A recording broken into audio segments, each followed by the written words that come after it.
95 pension hike news. Cabinet meeting में बड़ा फैसला। पेंशन धारकों की किस्मत पलटने वाली है। जानिए पेंशन से जुड़ी अपडेट। शबर के लाखों पेंशनर्स के लिए आज का दिन बेहद खास रहा। लंबे समय से ईपीएस 95 पेंशनर्स अपने पेंशन में बढ़ोतरी की मांग कर रहे थे। आखिरकार आज कैबिनेट की बैठक में ईपीएस 95 पेंशनर्स के लिए न्यूनतम पेंशन बढ़ाने का ऐतिहासिक फैसला लिया गया। इस फैसले से करोड़ों बुजुर्गों को आर्थिक राहत मिलेगी और उनका जीवन स्तर बेहतर होगा। सरकार का यह कदम सामाजिक सुरक्षा और वरिष्ठ नागरिकों के सम्मान की दिशा में बड़ा बदलाव माना जा रहा है। अब तक ईपीएस 95 के तहत पेंशनर्स को बहुत कम राशि मिलती थी, जिससे उनकी रोजमर्रा की जरूरतें भी पूरी नहीं हो पाती थीं। महंगाई और बढ़ती जरूरतों के बीच यह रकम नाकाफी थी। पेंशनर्स संगठन लगातार सरकार से न्यूनतम पेंशन बढ़ाने की मांग कर रहे थे। आज की कैबिनेट बैठक में इस पर मुहर लग गई, जिससे पेंशनर्स के चेहरे पर खुशी लौट आई है। इस फैसले से न सिर्फ वर्तमान पेंशनर्स को राहत मिलेगी, बल्कि भविष्य में रिटायर होने वाले कर्मचारियों को भी इसका लाभ मिलेगा। आइए विस्तार से जानते हैं कि EPS 95 pension hike, EPS 99 pension hike क्या है, इसका फायदा किन्हें मिलेगा, नई पेंशन कब से लागू होगी, पात्रता क्या है और इससे जुड़े अन्य जरूरी सवालों के जवाब। EPS 99 pension hike news overview. बिंदु विवरण। योजना का नाम ईपीएस 95 एम्प्लॉइज पेंशन स्कीम 1995। पुरानी न्यूनतम पेंशन 1000 रुपए प्रति माह। नई न्यूनतम पेंशन 7,500 रुपए प्रति माह। कुछ रिपोर्ट्स में 7,000 रुपए भी। लागू होने की तिथि मई 2025 से। लाभार्थी 78 लाख से अधिक ईपीएस 99 पेंशनर्स। महंगाई भत्ता अब मिलेगा डीए लागू। पात्रता ईपीएस 95 के तहत रजिस्टर्ड और पात्र पेंशनर्स। आवेदन प्रक्रिया स्वतः कोई नया फॉर्म भरना जरूरी नहीं। भुगतान प्रक्रिया पेंशन सीधे बैंक खाते में जमा होगी। अतिरिक्त लाभ भविष्य में डीए से लिंक करने की संभावना। ईपीएस 99 पेंशन हाइक क्यों जरूरी थी? महंगाई में लगातार वृद्धि। पिछले कुछ सालों में महंगाई दर तेजी से बढ़ी है। दवाइयां, राशन, बिजली, किराया जैसी बुनियादी चीजों के दाम बढ़ गए हैं। कम पेंशन राशि ईपीएस 99 के तहत अधिकतर पेंशनर्स को 1,000 से 2,000 रुपए के बीच ही पेंशन मिलती थी, जिससे गुजारा करना मुश्किल था। वरिष्ठ नागरिकों का सम्मान रिटायर कर्मचारियों ने जिंदगी भर देश की सेवा की है, उन्हें सम्मानजनक जीवन जीने का अधिकार है। पेंशनर्स संगठनों की मांग कई वर्षों से ईपीएस 99 पेंशनर्स संगठन न्यूनतम पेंशन बढ़ाने की मांग कर रहे थे। सामाजिक सुरक्षा बुजुर्गों की आर्थिक सुरक्षा के लिए पेंशन में बढ़ोतरी जरूरी थी। ईपीएस 99 पेंशन हाइक का फायदा किन्हें मिलेगा?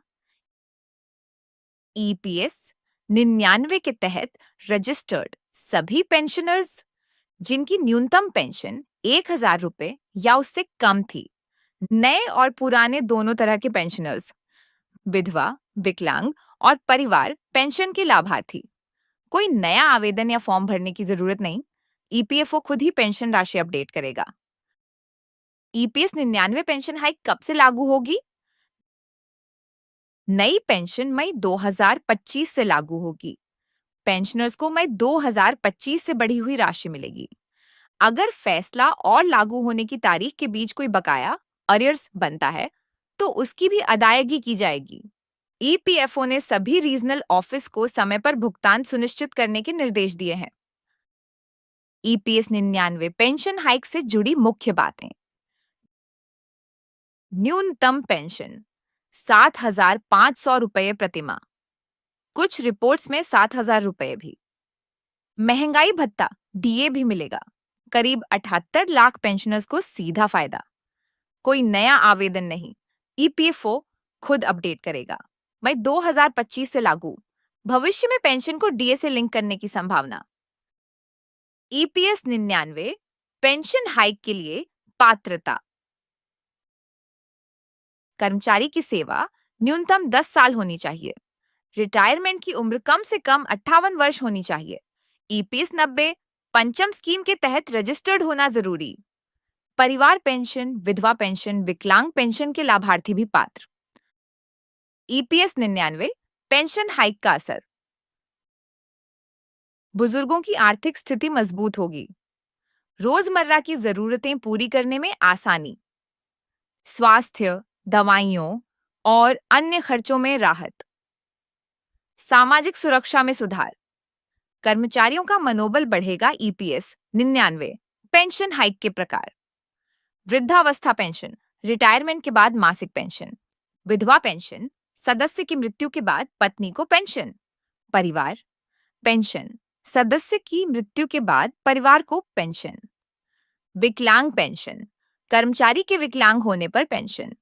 बाल पेंशन, सदस्य की मृत्यु के बाद बच्चों को पेंशन। ईपीएस 99 पेंशन हाइक के लिए आवेदन प्रक्रिया। किसी भी पेंशनर को नया आवेदन या फॉर्म भरने की जरूरत नहीं है।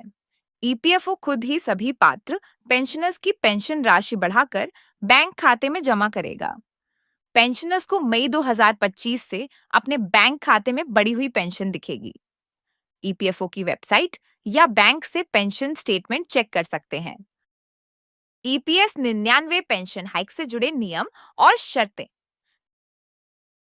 कर्मचारी की सेवा न्यूनतम 10 साल होनी चाहिए। रिटायरमेंट की उम्र 58 साल या उससे अधिक होनी चाहिए।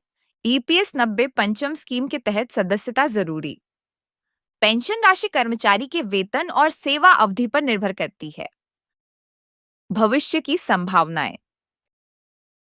सरकार भविष्य में पेंशन को महंगाई भत्ते डीए से लिंक कर सकती है, जिससे हर साल पेंशन में स्वतः वृद्धि होगी।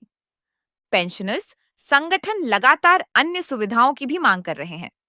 ईपीएफओ पेंशनर्स के लिए ऑनलाइन सेवाएं और आसान प्रक्रिया लागू करने पर भी काम कर रहा है।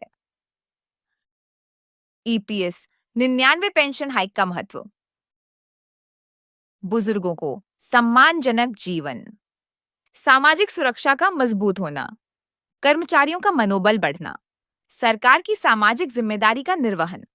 डिस्क्लेमर, यह जानकारी आज की कैबिनेट बैठक में लिए गए फैसले और हालिया सरकारी घोषणाओं पर आधारित है। ईपीएस 95 पेंशन हाइक को लेकर सरकार ने आधिकारिक घोषणा कर दी है और मई 2025 से यह लागू होगी। पेंशनर्स को किसी भी तरह की अफवाह या गलत जानकारी से बचना चाहिए। सभी अपडेट्स और पेंशन राशि की जानकारी ईपीएफओ की आधिकारिक वेबसाइट या अपने बैंक